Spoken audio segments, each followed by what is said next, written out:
এদিকে ট্রাম্পের ভাষণ শেষ হওয়ার সাথে সাথে ইসরায়েলকে লক্ষ্য করে ক্ষেপণাস্ত্র ছুড়েছে ইরান। এদিকে শত্রুদের আত্মসমর্পণ না হওয়া পর্যন্ত যুদ্ধ চলবে বলে সতর্ক করেছে ইরানের সেনাবাহিনী। বিবৃতিতে ইরানের বিরুদ্ধে চালানো আগ্রাসনের জবাবে বিস্তৃত ও ধ্বংসাত্মক হামলা চালানোর হুমকি দেওয়া হয়। এর আগে যুক্তরাষ্ট্র ইসরায়েলের বিরুদ্ধে ইরান অন্তত 6 মাস যুদ্ধ চালিয়ে যেতে প্রস্তুত বলে জানান দেশটির পররাষ্ট্রমন্ত্রী আব্বাস আরাকচি। 1 মাসেরও বেশি সময় ধরে চলা যুদ্ধে ইরানের সামরিক সক্ষমতা পুরোপুরি ধ্বংস হয়ে গেছে বলে দাবি করে আসছেন মার্কিন প্রেসিডেন্ট ডোনাল্ড ট্রাম্প। যুক্তরাষ্ট্রের এই বিশ্বাসের ভিত নাড়িয়ে হামলার তীব্রতা বাড়িয়েছে ইরান।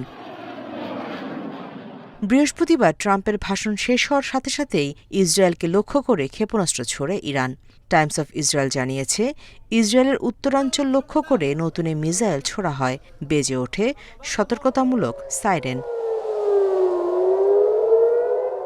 এর আগে বুধবার ইসরায়েলে সবচেয়ে বড় হামলা চালায় ইরান।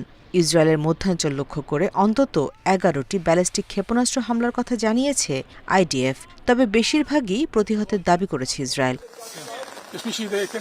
ইসরায়েলের প্ররোচনার কারণেই যুক্তরাষ্ট্র যুদ্ধে জড়িয়েছে বলে অভিযোগ করেছেন ইরানের পররাষ্ট্র মন্ত্রণালয়ের মুখপাত্র। বাঘাই বলেন, ইরানের সাধারণ মানুষ বর্তমানে যুক্তরাষ্ট্রের সঙ্গে কোনো ধরনের আলোচনা কিংবা কূটনীতির বিষয়ে কথা বলতে প্রস্তুত নয়। এর আগে যুক্তরাষ্ট্র ও ইসরায়েলের বিরুদ্ধে অন্তত 6 মাস যুদ্ধ চালিয়ে যাওয়ার প্রস্তুতি নেওয়ার কথা জানিয়েছেন ইরানের পররাষ্ট্রমন্ত্রী আব্বাস আরাকচি। এদিকে ইরানের সামরিক স্থাপনা লক্ষ্য করে হামলা চালিয়েছে যুক্তরাষ্ট্র ও ইসরায়েল। বুধবার ইস্পাহানের সামরিক স্থাপনায় হামলা চালানো হয়।